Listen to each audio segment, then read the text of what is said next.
รถรอครับซับริมจงเจริญนะครับผมอันนี้ครับโชเฟอร์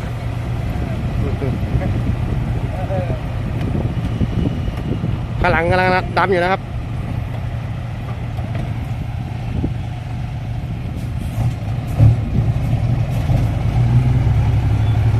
สวัสดีครับผม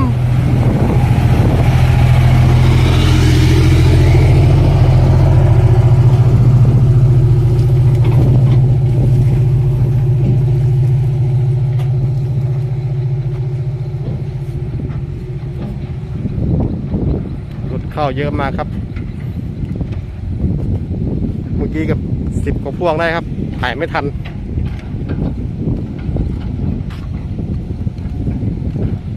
เต็มเลยครับรถ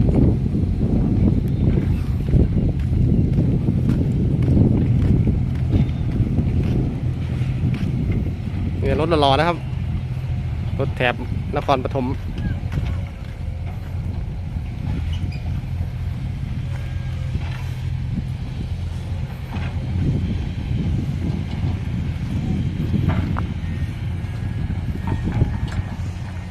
นะครับ1 2 3 4 5 6 7 8 9 10 กว่าพ่วงครับดำเสร็จหมดแล้วครับเดี๋ยวเราไปดูแมคโครนะครับ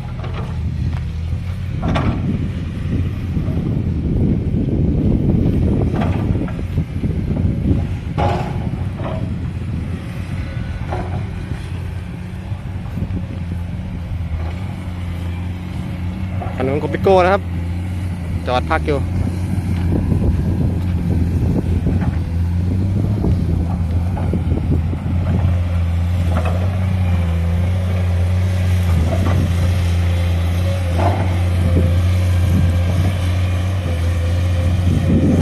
สงสัยมีปัญหาอะไรทุกอย่างครับกำลังเคลียร์กันอยู่ทะเลาะกันอยู่เป็นโกปิโก้พีซีไอโอมาสุนะครับพีซี210 คันใหญ่นะครับผม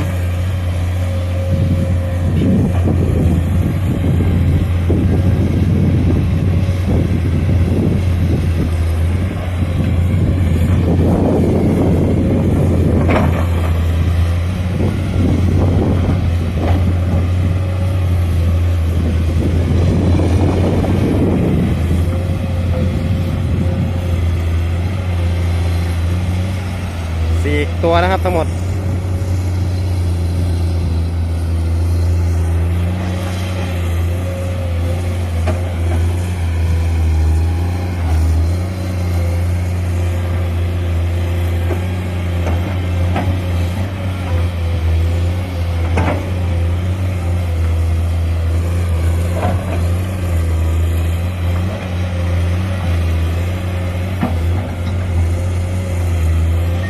ครับเข้ามาแล้ว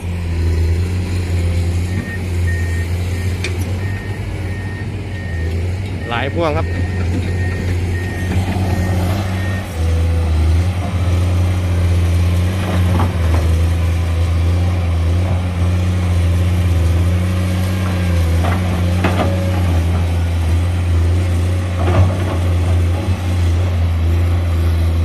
แต่โคตั้งรับไม่ทันนะครับรถเข้าเยอะเต็มเลยครับ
นหล่อดำทางโน้นนะครับ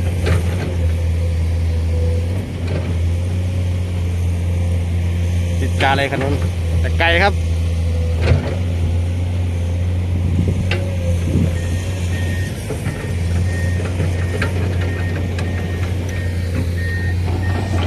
แมคโครไปก่อนนะครับเดี๋ยวเขาก็วิ่งมา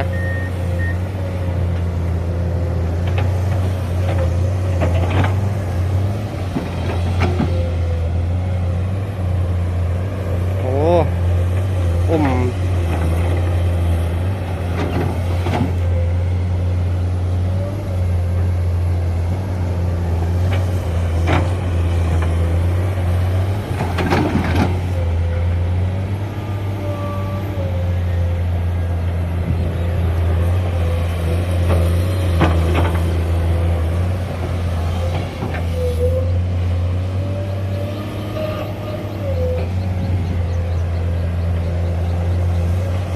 มาแล้วครับสายดัน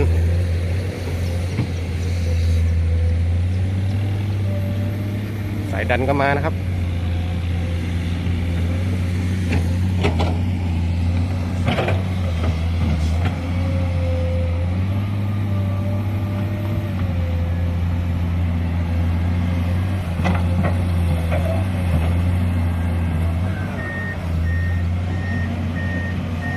แล้วลูกปี้เร็วรถเข้าเยอะนะครับฟันยาวมากครับวันนี้ลุงกี่เล็กเหมือนเล็กๆเอามาแล้ว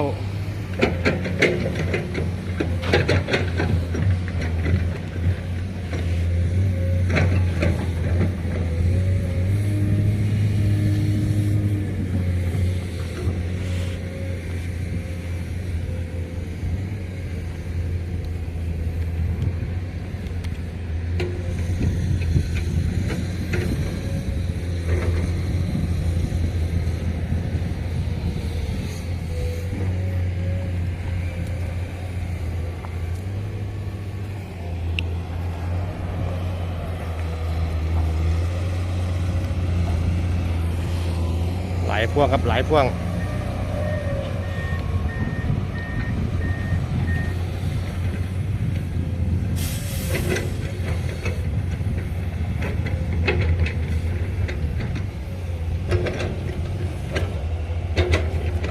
โอ้ขนมไปแล้ว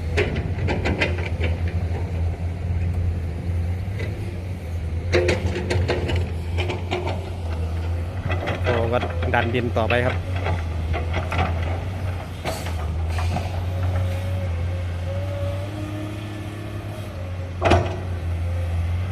หลายคนอาจจะทำว่าไม่รู้จะถ่ายอะไรครับก็มันถ่ายไม่ได้แค่นี้แล้วครับรถเยอะเกินไม่รู้จะถ่ายยังไง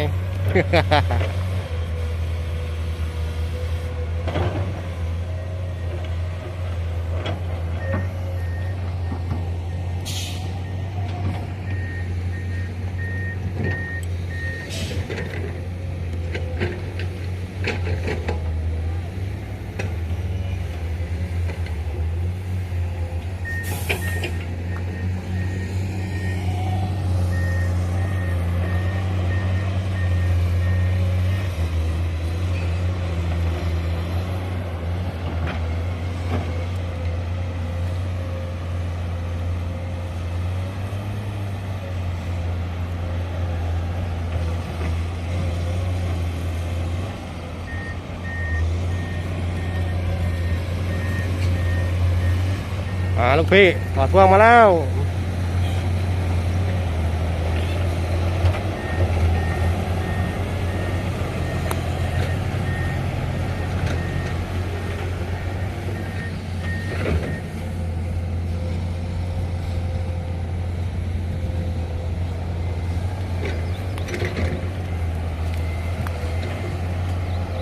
ไปโอ้ย